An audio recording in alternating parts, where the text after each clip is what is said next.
Good afternoon, everyone. Thank you for joining us for today's webinar, What's New? Emerging Substance Use Disorder Trends in Obstetrics. During our presentation today, audio and visual capabilities will be turned off for attendees to limit distractions. We do encourage you to ask questions of our presenter. Please submit your questions using the Q&A function on the Zoom toolbar at the bottom of your screen. Click on Q&A, type your question, and hit send. We'll address these questions as time permits during the Q&A portion at the end of the presentation. We are offering CME, Social Work CE, and McBAP credits for today's webinar. We'll have a slide up with information about obtaining these credits during the Q&A portion of the webinar. We will also email the continuing education credit information after the webinar today. My name is Katrina Hernandez, and I'm an engagement specialist with OPEN. The Overdose Prevention Engagement Network, OPEN, is a diverse team dedicated to improving lives and reducing harms of substance use. By engaging with individuals, communities, and organizations, we share education and resources to strengthen person-centered prevention, treatment, and recovery. With an overarching goal of developing transformative evidence-based solutions to reduce harm and stigma surrounding substance use, we work to support healthcare providers and communities in understanding and addressing substance use disorders at every level. We offer a variety of evidence-based services and resources. We offer on-call consultation services to connect prescribers to our addiction medicine experts who provide guidance for managing patients who have substance use disorders or complex pain and can answer both individual treatment and technical assistance questions. We offer expert-led education and training sessions. All of our webinars offer free CME, CEU, and McBAP credits, and for prescribers, all of our credits also qualify for the DEA required SUD training. We provide MOUD training for physicians, and this year we are incentivizing primary care providers with $250 to complete one of our MOUD trainings to encourage confidence and willingness to help expand access to MOUD treatment. To prevent new persistent opioid use, OPEN established and continues to update evidence-based opioid prescribing and counseling recommendations. These recommendations are based on patient-reported outcomes after various acute care episodes and provide data to inform opioid prescribing. You can access more information about all of these services more directly using these QR codes or visiting our website. OPEN also provides tangible tools to reduce harms of opioid and substance use, and our hope is to disseminate resources to places that need it most. We encourage you to partner with us and apply for our programs. We offer a free library of evidence-based printable educational materials for both patients and providers. Patient education materials can be co-branded for free and are available in English, Spanish, and Arabic. Provider education supports best practice implementation for primary care, acute care, obstetrics, pediatrics, and dentistry.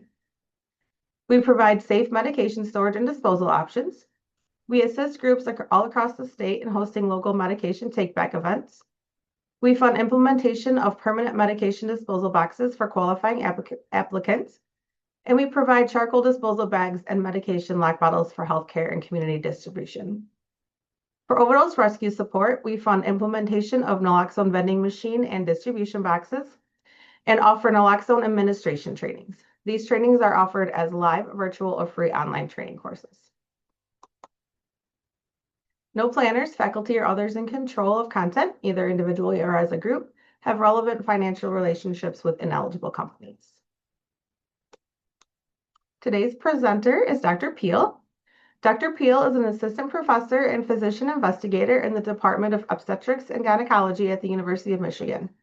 Her overarching career goal is to improve the effectiveness, efficiency, and equity of reproductive health care, particularly for marginalized groups. She attended medical school at Northwestern University and a residency in obstetrics and gynecology at Brown University. Following residency, she completed the National Clinical Scholars Program, through which she earned a Master's of Science in Healthcare Research and Policy at the University of Michigan. She is a nationally recognized expert on pain management and opioid use in pregnancy, as well as a prenatal care redesign and innovation. She is the director of the Partnering for the Future Clinic, which provides prenatal services for birthing people with substance use disorder. She also led the development of the Creating Optimal Pain Management for Tailoring Care Comfort Guideline, which provides comprehensive recommendations for patient-centered, equitable pain management after surgery in pregnancy and postpartum. And with that, I will turn it over to you, Dr. Peel. Thank you so much, Katrina, for that warm introduction. Hello, everyone. On this rainy day, it's so nice to spend the lunch hour with you. Today, we're going to be talking about a smattering of topics that are emerging in obstetrics as new challenges, new issues, new opportunities for us to help our patients. Just traditional disclosures and a few disclaimers. I will talk about some medications today during our conversation, and any mention does not constitute an endorsement. It is only for educational and informational purposes. Perhaps the most important disclaimer, however, is that I am a mom, and that has really influenced the way that I come to my care, my research, and my conversations with folks in this space. You can see my two little boys there. So today's talk is really a sampler of different topics, emerging issues that have come up in my clinical practice and in providing consultation across the state. And I hope that each of these conversations will be helpful for you in serving your patients and your clients. Each is just a beginning, just a taste, but hopefully will give you some concrete information to move forward with. We will start with where to get more information so that you leave this talk with a pathway for more resources. Then we'll talk about some emerging CDC data around substance use disorders and maternal mortality, really starting with the why. We'll then move into extended release buprenorphine in pregnancy before talking about new neonatal considerations with plans of safe care across the state and concluding with cannabis in pregnancy. And as Katrina mentioned, please feel free to put your questions in the chat and we'll try and get to them at the end. So just briefly, where do you go for more information to support your patients in pregnancy and beyond? I just want to emphasize that our clinic, the Partnering for the Future clinic, is here to help you. We are based in Ann Arbor and we provide preconception, pregnancy, and postpartum services up to a year for birthing people with opioid and other substance use disorders, as well as chronic pain. We are a comprehensive care clinic. I co-direct with a psychiatrist, Maria Music. We also have formal addiction medicine services. We're able to prescribe medication for opioid use disorder. We have social services, a peer recovery coach, physical therapy, anesthesia consultations, and so much more. We can primarily manage patients, we can co-manage, and we can do one-time consultations. We're really here for you and your patients and clients. If you want to refer a patient, you can see the number here, or you can just reach out to me directly, and I'll be happy to help connect you. Our QR code for our website is here, and also on this next page. On the left, you see our website for the Partnering for the Future clinic, and on the right, Open's website, where we have also developed a series of pregnancy materials to help you in your care of patients with OUD and SUD. This includes everything from a Mythbusters campaign to the new comfort guidelines for peripartum pain management. I also just wanted to include an invitation. If you serve rural birthing people, we would love to hear from you. We are currently completing an extension of our Mom Map project, which is our multi-site opportunities for Michigan maternal health assets in pregnancy. These 60-minute interviews help to create a picture of statewide care for pregnant people, including care for those with opioid and substance use disorders. And our hope is to develop improved resources, particularly for those living in rural areas. So if you'd like to learn more, the QR code is here, and we'll gladly share the links after today. All right, so now that you know where to find more information, we can jump into the content of today's talk, starting with a new look at maternal mortality data, and specifically how substance use disorders are contributing to the most severe outcomes across Michigan and the United States. I wanted to frame this discussion with a quote from Paul Anderson. I have yet to see any problem, however complicated, which when you looked at it the right way, did not become still more complicated. And certainly, this is true for the health crises that we are currently facing in the United States. Specifically, we face two concurrent crises in the maternity care population in the United States. The first is the opioid crisis. We have seen escalating rates of opioid use disorder in pregnancy, and with that, increasing rates of neonatal opioid withdrawal syndrome. Simultaneously, we face a maternal morbidity and mortality crisis in the US. We have the highest rates of these adverse outcomes of peer countries, with significant inequities in care access, experience, and outcomes. And these collide in the number one cause of pregnancy-associated mortality in Michigan, and actually in the United States overall. That is overdose related to opioid and other substance use disorders.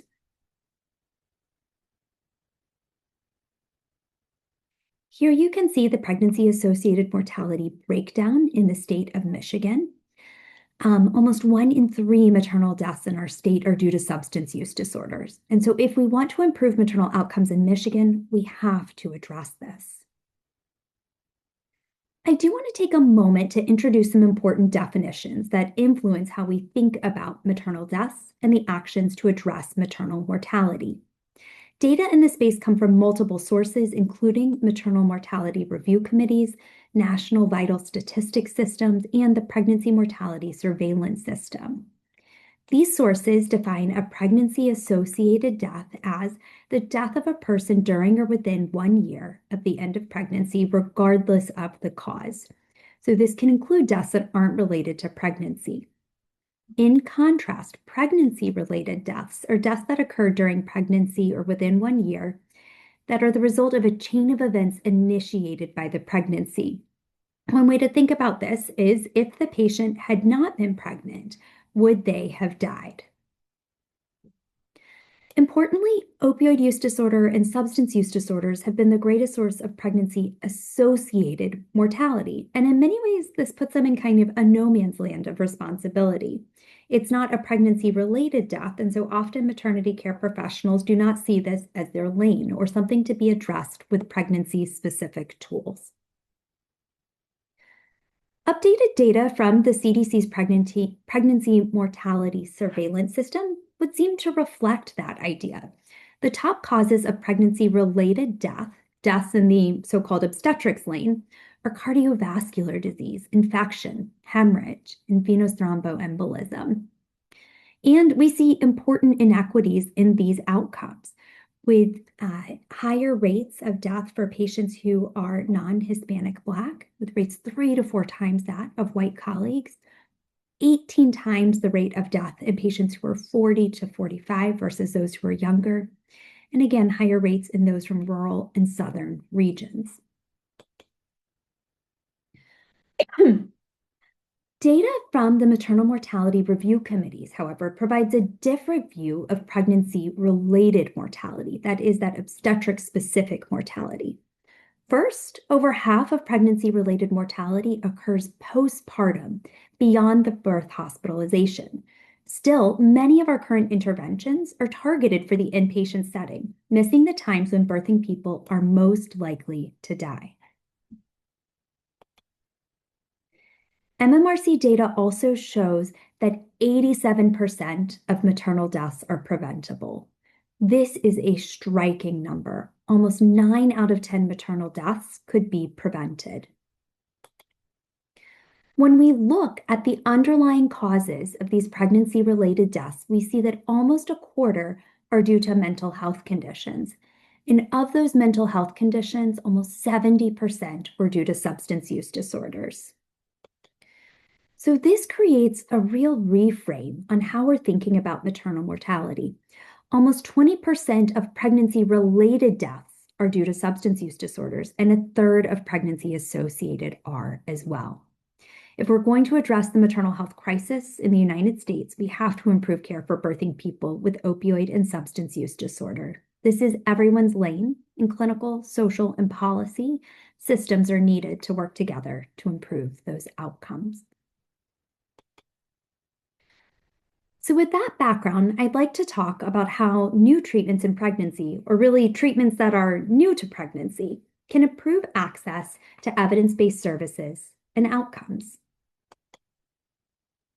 This quote really sets the tone for the conversation. For so many areas of obstetrics, we lack rigorous data to make decisions. So leading clinical care can really be marked by uncertainty. And yet, accepting that the world is full of uncertainty and ambiguity does not and should not stop people from being pretty sure about a lot of things. And I hope you leave this section feeling pretty sure about some. So I'll introduce the next few sections with a quick patient vignette. None of these patients are actual patients, but they're built from multiple folks who I've cared for in my time in the Partnering for the Future clinic. So Andrea is a 28-year-old gravida 1. In other words, this is her first pregnancy, and she's currently at 22 weeks, just over halfway through.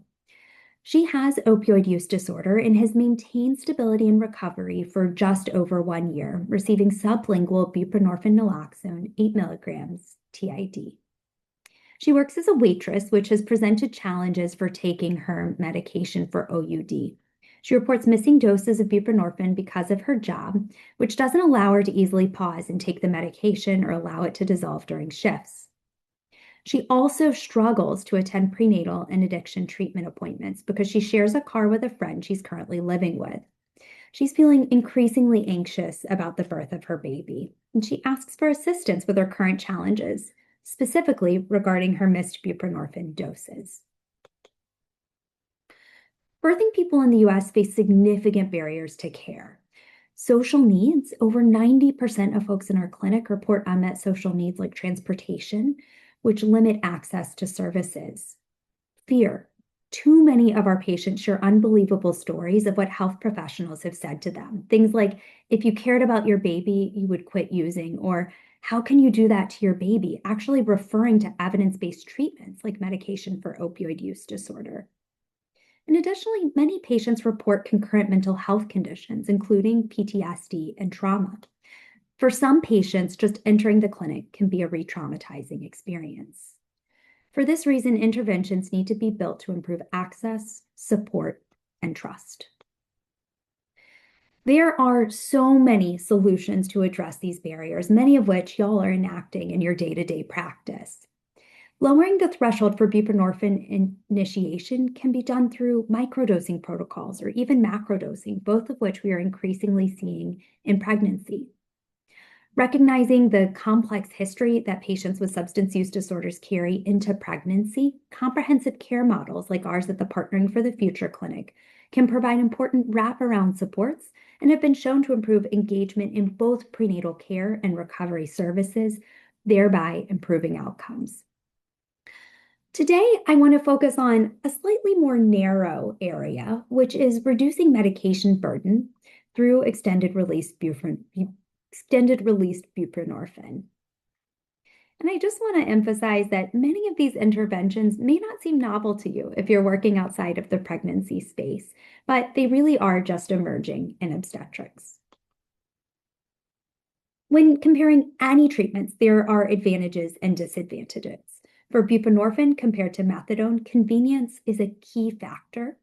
Pregnancy-specific advantages also include lower rates of neonatal opioid withdrawal syndrome, estimated at 20 to 40% for patients who are receiving buprenorphine versus much higher rates, 60 to 80% for those receiving methadone.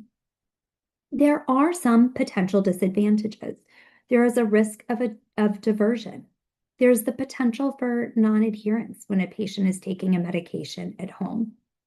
And finally, there's the potential for daily peak trough effects with the medication, which can contribute to subtherapeutic dosing and may be associated with higher rates of neonatal opioid withdrawal.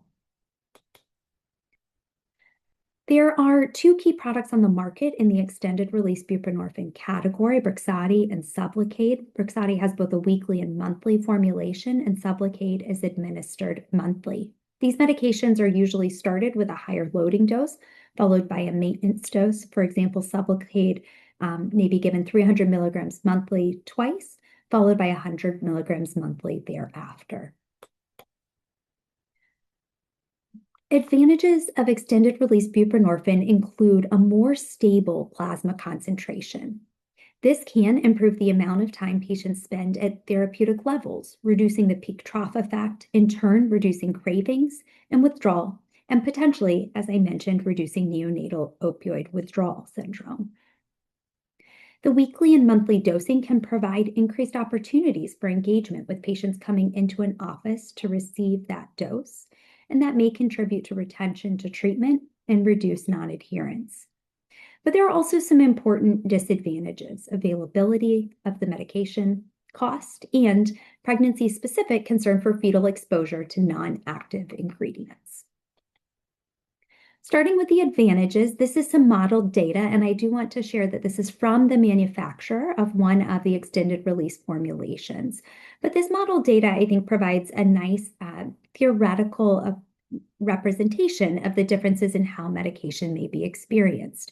So this shows the differences in plasma concentrations of bup in a sublingual formulation versus 2 different doses of extended relief. You can see these peaks and valleys with the sublingual, which correspond to patients' self-administration, versus this nice even plasma concentration with the extended release.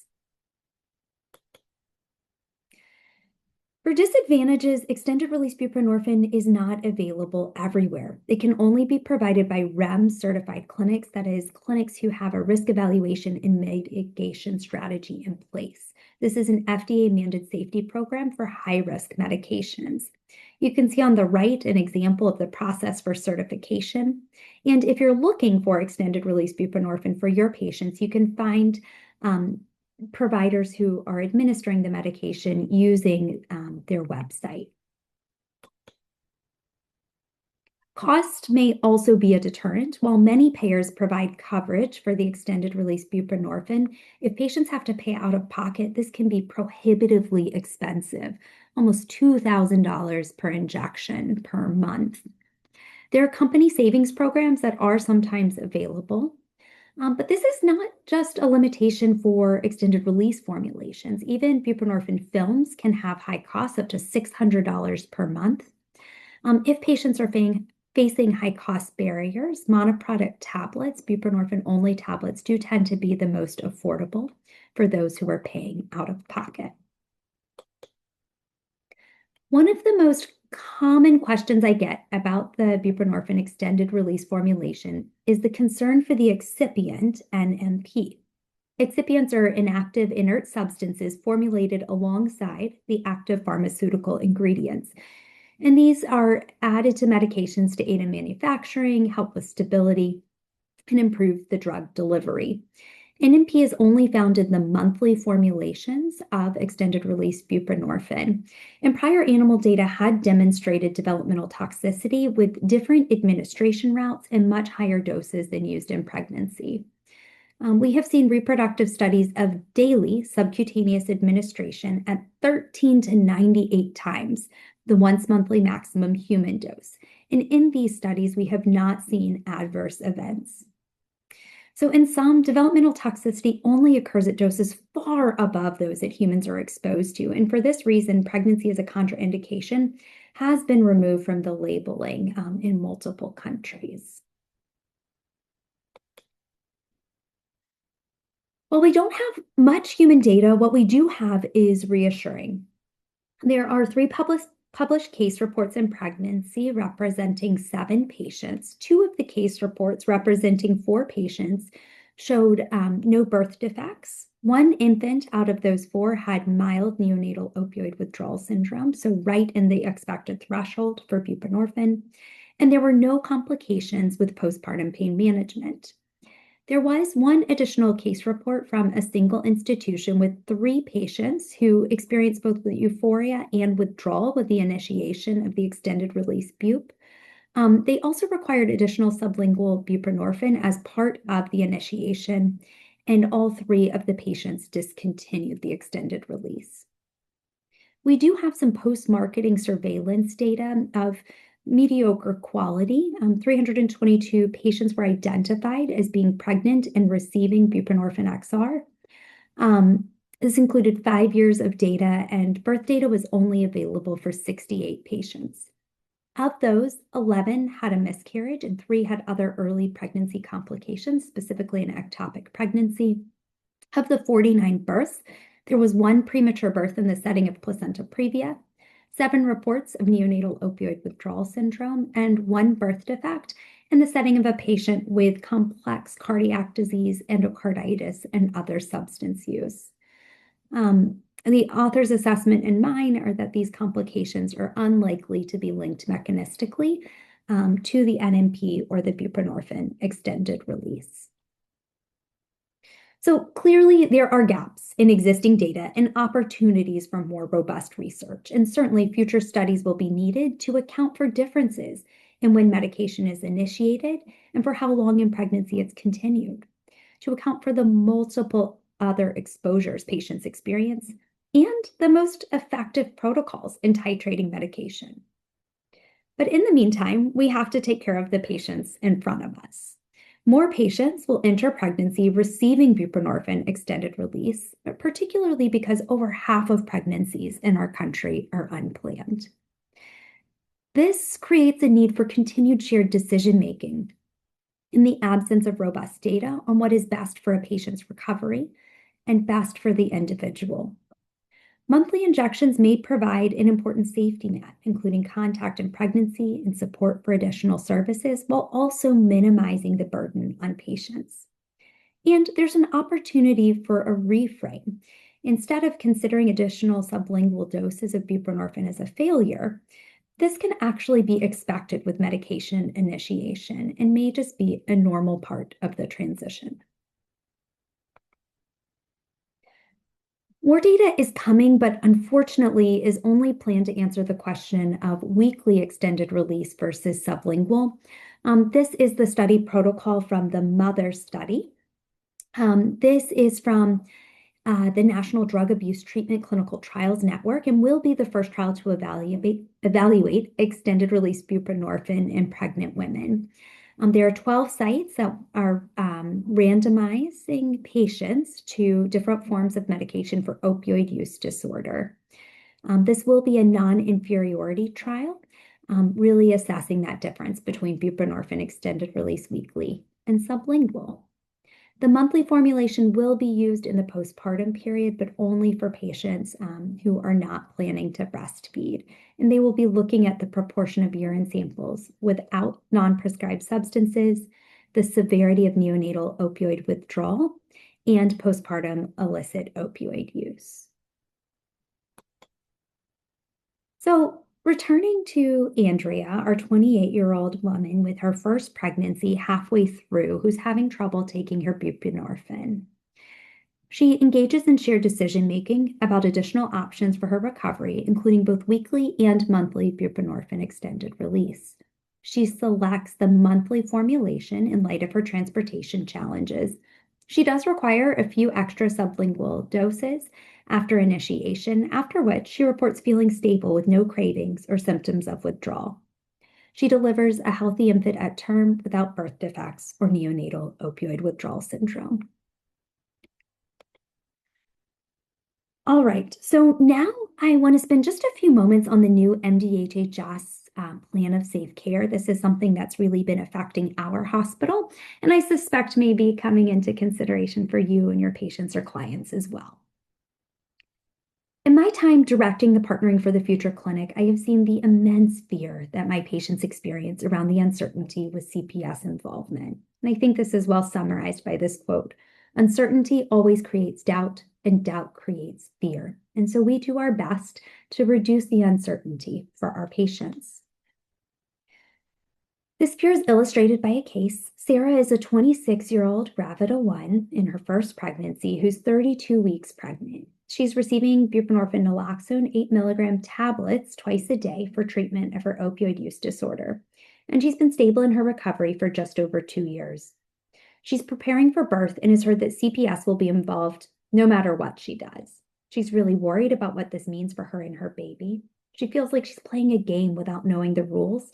And she's frustrated that she's worked so hard in her recovery and will still be treated, quote, like an addict. She asks for help in understanding what to expect with CPS after birth. So, what is a plan of safe care? This is a document designed to help keep babies exposed to substances in utero safe after birth. Its history is rooted in the 1974 CAPTA Act, Child Abuse Prevention and Treatment Act. which was first passed at that time and has been updated several times since to improve focus on families and support services for those caring for the newborn. In 2022, MDHHS developed new recommendations to expand the plan of self-care, plan of safe care, which have been launched this year. And the goals of this new update are to encourage collaboration across health and social services organizations with improved communication, consistent information, and coordination of services. The goals also include encouraging an inclusive family-centered approach to care that empowers patients and offering longitudinal support that begins in pregnancy and extends through the postpartum period, focusing on trauma-informed and person-centered care. Interestingly, the plan of self-care is required by federal law, but there is no mandated federal approach to completing it. And so as a result, every state develops their own tailored policies for the plan of safe care. And you can find the MDHHS materials on their website. A screenshot is here for your reference. So what is our plan of safe care here in Michigan? You can see here the most recent MDHHS docs. And these walk birthing people through their prenatal to postpartum care plan. So sample pages here introduce the plan of safe care and help patients to identify their supports, strengths, and resources. These pages identify areas of potential needed support and ways that the birthing person can advocate for their needs. Birthing people can expect different follow-up based on their labor and delivery course, including if their infant shows signs of withdrawal or tests positive for substances, and whether the substance use exposure is attributable to medical treatment. The Plan of Safe Care website includes multiple decision trees to help give patients and clinicians an idea of what comes next. So for Sarah, she is stable in her recovery and wondering about CPS involvement. She completes the Plan of Safe Care document during her prenatal visit with a social worker. And through that process, she's able to discuss what she should expect at the time of birth and understands that if she does not have any substance use beyond her prescribed medication, that CPS will be notified, but there will be no further action. She completes 2 additional urine drug tests with her consent during her prenatal visits, which demonstrate that she is receiving her medication for opioid use disorder and no other non-prescribed substances. She has an induction of labor for high blood pressure of pregnancy at 38 weeks. She's able to happily bond with her baby during her postpartum stay. The baby experiences mild neonatal opioid withdrawal syndrome, which is managed with the baby rooming in using the Eat, Sleep, Console method. All right. Our last topic today is cannabis use in pregnancy. This is something that has become an increasingly common conversation with all of our patients in the Partnering for the Future clinic, and we are trying to use data to really help shift that conversation. I found that cannabis is an area where there are a lot of thoughts and opinions, and many of these are not based in data or evidence. So we'll try and fill in some of those gaps now. The greatest enemy, in fact, of knowledge is not ignorance. It is the illusion of knowledge. So here is another case to help us kick off. Annie is a 31-year-old G2, so this is her second pregnancy. She's currently in her first trimester. She has significant anxiety and insomnia that have improved with cannabis use. She is using daily edibles to manage her symptoms. And she's also noticed that these help with her nausea, which has become worse in the past 2 to 3 weeks. She's now balancing caring for her 4-year-old and her early pregnancy symptoms, nausea and fatigue, as well as worsening of her anxiety. These are all helped significantly by her cannabis use. She asks, "What do you think about a few gummies in pregnancy? I'm not smoking anything, and the dispensary told me that these are safe. I don't want to touch any of those other nausea drugs. I'm worried they could hurt my baby." So just starting with the cannabis basics, there are many slang terms for cannabis, as you can see here. And I just want to highlight that marijuana is a term that has historically been used with racist and xenophobic undertones, and so is not the preferred labeling of this substance. All products are derived from the cannabis plants, and the cannabinoids act both on the endocannabinoid system as well as other neurocircuits. THC is more potent than CBD and can initiate euphoria, relaxation, altered perception. CBD, in contrast, tends to be more calming and have an anti-anxiety effect. There are multiple forms of cannabis, and the administration varies. It can be smoked or vaped, used topically or orally, or even mixed with food and beverages in an increasing market that we see. Importantly, cannabis is not regulated by the FDA. The THC content of products has increased over time by nearly 4 times the amount that was present in the 1990s. Interestingly, 20 to 60% of products, when investigated, either over or underdose their labeled concentrations. And 1 in 5 CBD-only products contains THC. So it can be really challenging for patients to know what they're receiving and how much. Cannabis is the most commonly used illicit drug in the United States and has been legalized in multiple states.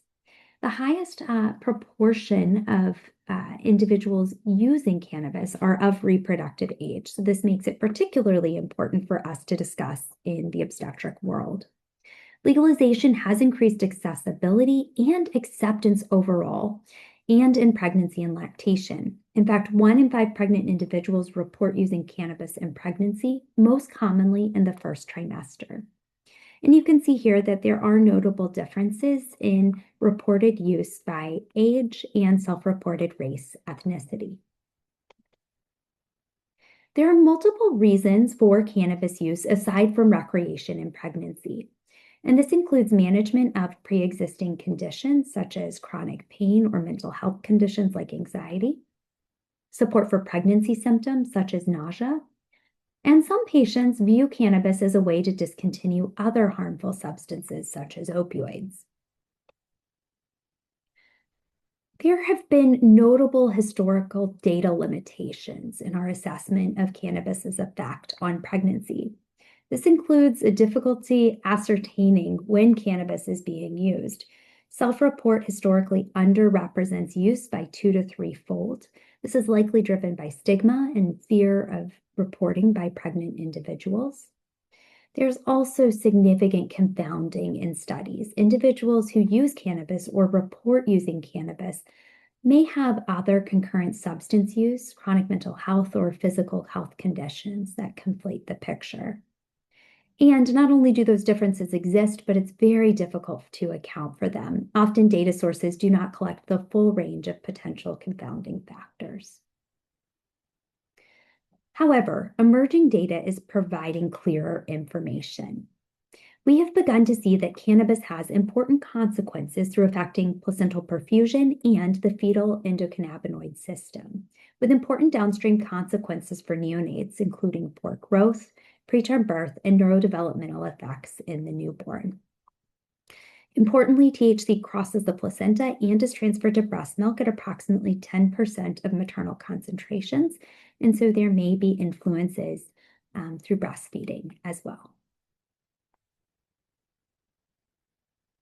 The first potential mechanism of fetal adverse events is through placental mediation. Animal data suggests that cannabis results in altered placental function with decreased perfusion and oxygen availability. You can see 2 MRIs on the right, and these are from macaque monkeys and represent the decreased oxygenation in the placentas of those macaques that were exposed to cannabis. Decreased oxygenation can result in fetal growth restriction in preterm birth, both through spontaneous preterm birth as well as indicated births for complications like hypertension in pregnancy.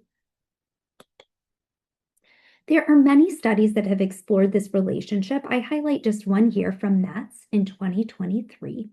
Their goal was to evaluate the association between maternal cannabis use and adverse pregnancy outcomes known to be related to placental function.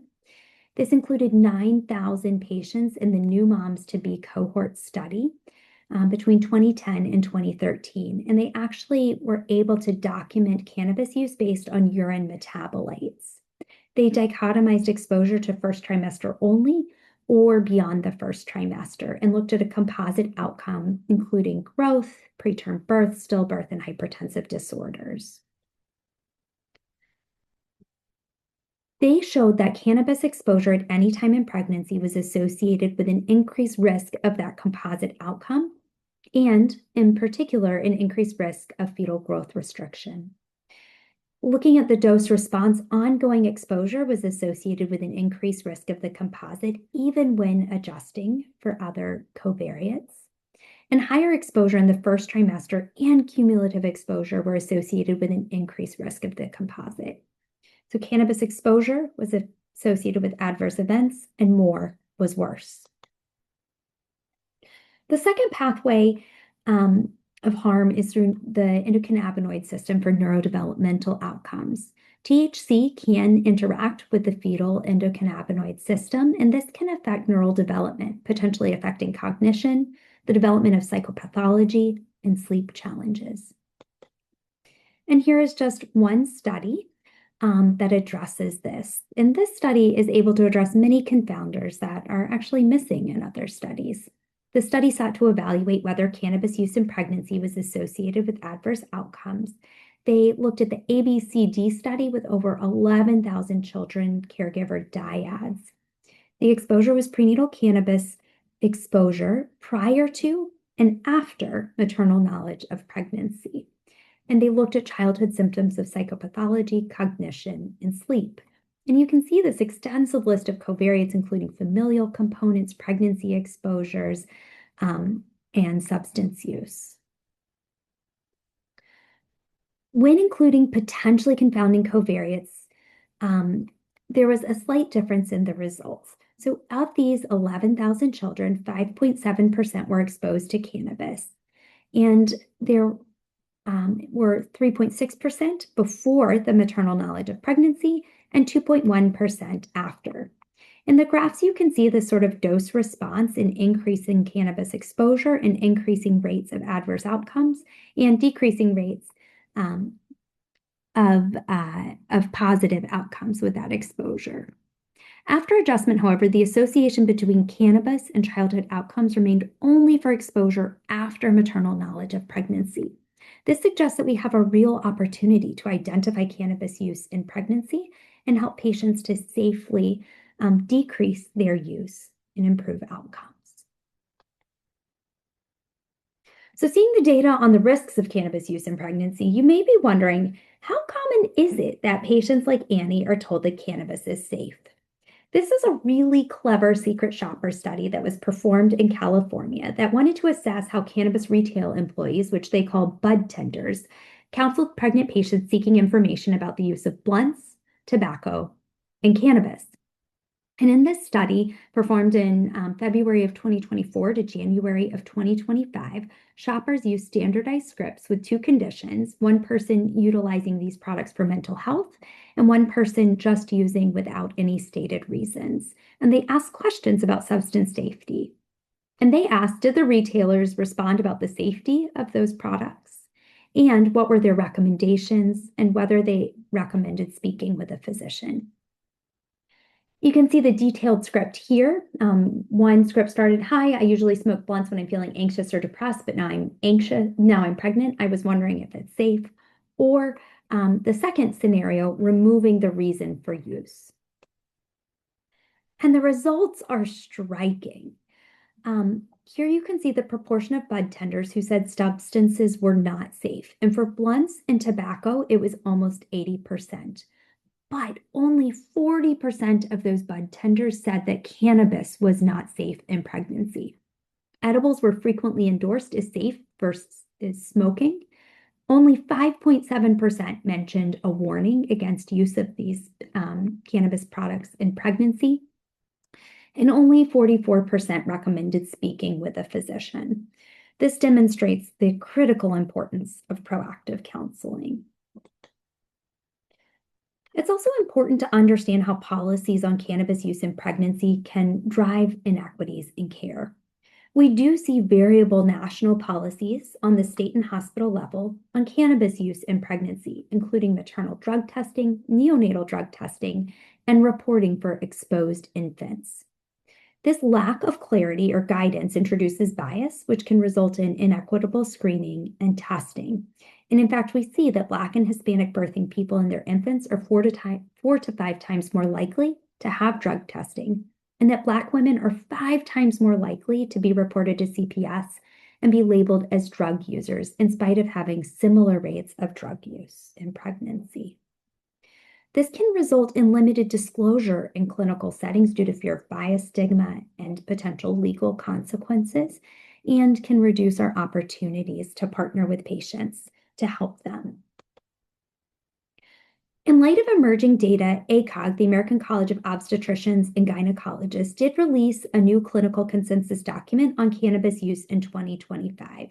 It includes multiple recommendations on educating patients about cannabis use in pregnancy, being aware of procedural and legal consequences, using universal screening, advising cessation, and using tools like motivational interviewing or even text messaging programs to help patients who have cannabis use. These are a lot of recommendations, and so I've tried to distill them into 3 categories: screening, education, and brief intervention and treatment. Just briefly, I wanted to emphasize the difference between screening for substance use disorders and testing for substance use. Screening is a series of questions asked of the patient about their substance use, and universal screening is recommended by ACOG and can reduce inequities in urine drug testing. In contrast, testing is a method to detect or confirm substance use through the urine, and it should never be done without consent and without sharing the implications of a positive test with the patient. There are multiple validated screening tools available for assessing perinatal substance use. You can see the tool that we use here at the University of Michigan, the NIDA Quick Screen. We adapt it for pregnancy and add since becoming pregnant. Have you used any of these substances? And we also add cannabis given its frequency and the opportunity for intervention. When screening, there are some principles that we recommend considering, starting with why. Providing that resource-first approach to screening. We're asking because we want to help. Normalizing screening by telling patients you ask every patient, and then making sure that you actually do, and that you've built systems that incorporate this into regular workflows. Electronic screening is totally fine. You just want to make sure that that questionnaire doesn't sit in a medical record somewhere, that it's followed up on. And finally, screening can be revisited. Receiving information truly is a privilege, and sometimes it takes rapport and relationship building before patients are ready to disclose. A urine drugs test can be helpful. There are multiple forms of immunoassays, UDS 6, 8, or 10, and gas chromatography can be used as confirmatory testing. It can confirm substances being used, confirm utilization of MOUD, and demonstrate engagement with care. Many institutions have moved to a written informed consent process, and you can see one such form on the right here. I wanted to briefly walk you through how I have these conversations with patients. I've worked to hone my approach over the past several years to try and be as welcoming and open as possible. So for education, I often start with, I know cannabis use is more common, and many of my patients have questions or have gotten incorrect information from dispensaries or social media. I talk to everyone about it. Is it okay for me to share my perspective? This can be a nice time to include screening if it hasn't already been done, and emphasizing the normalization of the conversation, providing patient autonomy, and giving them the chance to say, no, I'm not ready for this conversation, framing everything around shared decision-making and that resource-first approach. I'm asking so that I can help. I then share that there are many reasons people use cannabis in pregnancy and share some of those symptoms. And often patients tell me cannabis is the only thing that works for them, and they're worried about how other treatments can affect their baby. I know you're doing everything you can to be a great parent. I'm committed to helping you and your symptoms, and I'll take care of you regardless of what you decide. It's important to acknowledge the reasons for use. Patients make logical decisions, and your solution has to work for them. Starting with shared goals can be helpful. You're both trying to do what's right for them and their baby. Confirm that you're on the same side. And then finally, show your commitment. I can't tell you how many patients have asked me if I will fire them if they have continued use or they have a return to use. It's really important to let your patient know that you're there for them. I usually share alternative medications that patients can consider for symptoms. I've included the 3 most common ones that I manage here: nausea and vomiting, insomnia, and anxiety. I also refer patients to the mother to baby fact sheet. There are available patient-friendly, easy to understand resources that deal very delicately in an incredibly nuanced way with the difficulties of interpreting limited research and pregnancy. So then I often ask permission again. Is it okay if I share why I worry about cannabis use in pregnancy? And then I describe the data that we've just gone over, that there's an association between cannabis use and worse outcomes for baby, including growth and preterm birth. And this is potentially because of issues with oxygen and blood flow. I also talk about neurodevelopment in kids. This means the child's thinking and behavior, and that this can be because cannabis crosses the placenta and affects baby's brain development. For these reasons, we recommend against cannabis use. It is important to be clear, even if it isn't the information that patients want to know. We have to provide reasons, and I have found that the mechanism for the harm can be helpful. It takes away the black box feeling that patients often experience. And sharing your recommendation is important so that patients know what you think about use. As part of the intervention, I do talk about CPS involvement. I never want patients to feel like there's a gotcha moment. I share that for cannabis, if there's use only in the first trimester, that is typically not considered by CPS, but after that time, there may be a case opened. Most of the time, they're closed without any action, but my social worker, who's the expert in this space, can talk to you. We're committed to helping you parent your baby, and I just don't want you to have any surprises. I will always be upfront with you. Often, patients are waiting for the next shoe to drop, and so being upfront can really help to create that relationship of candor if it's done right. It's important to know this is terrifying for patients, and providing any support and resource that you can is incredibly crucial. After this, I typically say, wow, this is a lot. What do you want to do? We could talk about treatments for your symptoms that aren't cannabis. We could just take some time to think about what you're comfortable with.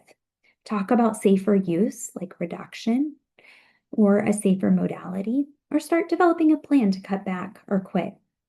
Unfortunately, there's not a specific medication to help with cannabis use disorder, but we can help work together to find something that helps.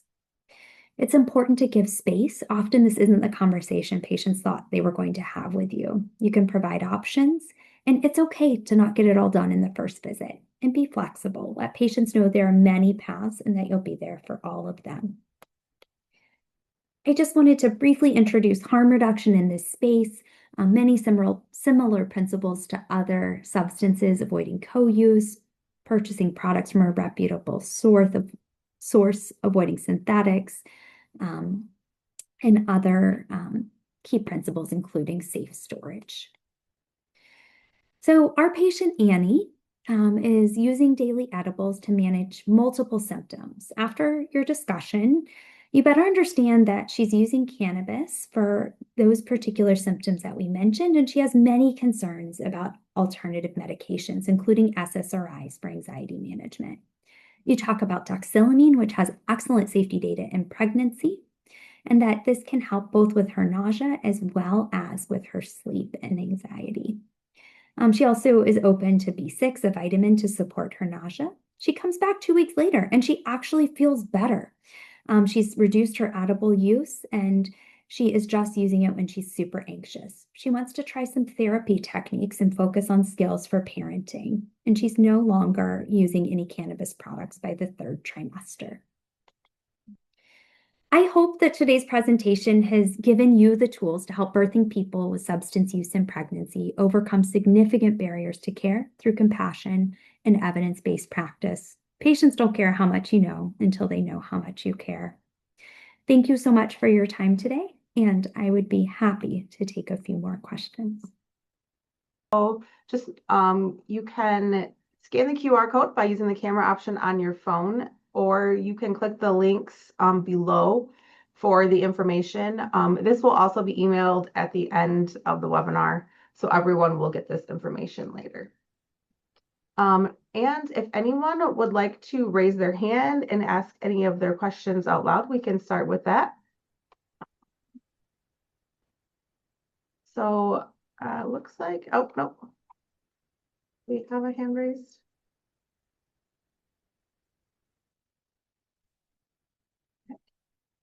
Emily, you should be able to talk. Hi, can you hear me? Yes, we can. Hi, thanks. I thank you for what you presented about the maternal mortality after pregnancy and how many months after pregnancy it can occur.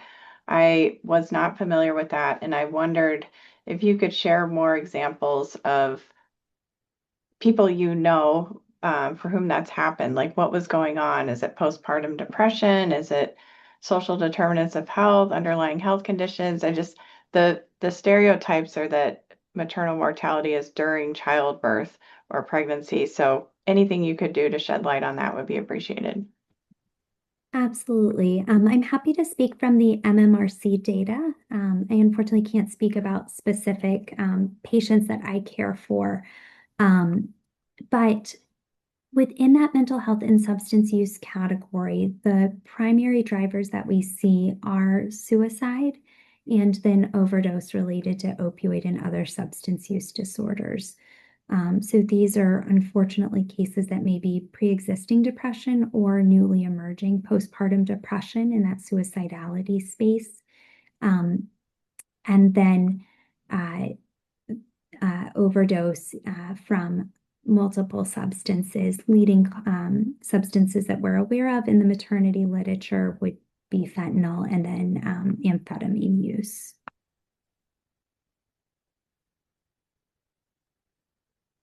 I agree, though. I think much of our narrative around maternal morbidity and mortality has focused in the inpatient space, thinking about things like hemorrhage and hypertension and sepsis, which are critically important. I don't mean to take away from the important work that folks are doing. And it really takes a more comprehensive community-based approach to think about how to address some of these more complex causes of maternal mortality and developing that right fabric to support folks going through these big challenges. Thank you. Melissa, you have your hand up, so you should be able to speak. Oh, you just have to unmute yourself and then we should be able to hear you.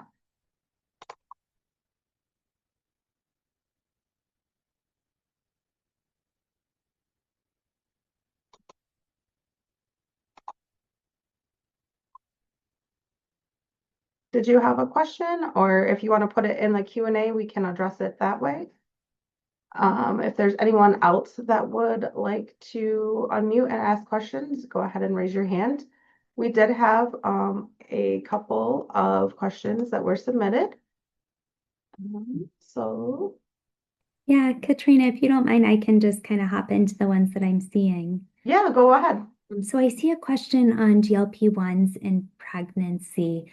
They have not been tested during pregnancy and are currently not recommended by national organizations.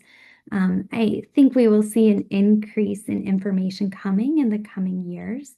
I mentioned that 50% of pregnancies are unplanned, and often folks who initiate GLP-1s have rapid weight loss, are able to menstruate again, and then have unexpected fertility. So I think more data will be coming, but for now, they are not recommended in pregnancy or, interestingly, in lactation. There's concern about the breast milk composition in folks who are receiving these medications, and so currently they are contraindicated.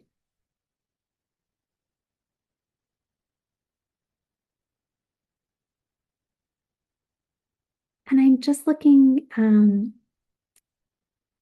has there been an independent peer-reviewed clinical trial on neurodevelopmental effects of maternal buprenorphine exposure? And is this greater or less than cannabinoid exposure? It's a great question, and I think it would be an incredible one to answer for patients. I often have conversations with folks who are utilizing cannabinoids in order to reduce their opioid use. They see this as a harm reduction technique. And this is not something that we recommend. Interestingly, in the usual counseling for opioids in pregnancy, we do not talk about neurodevelopmental effects. The studies have not shown that kind of adverse outcome. It is rare that we have studies that follow infants out far enough to be able to come to that conclusion. But it seems that this is more of a concern with cannabis compared to opioids. Again, Dr. Peel, for your presentation today. And again, the continuing education will be emailed out to everyone. And I hope everyone has a good rest of their day. Thanks, Alex. Thanks, Sarah.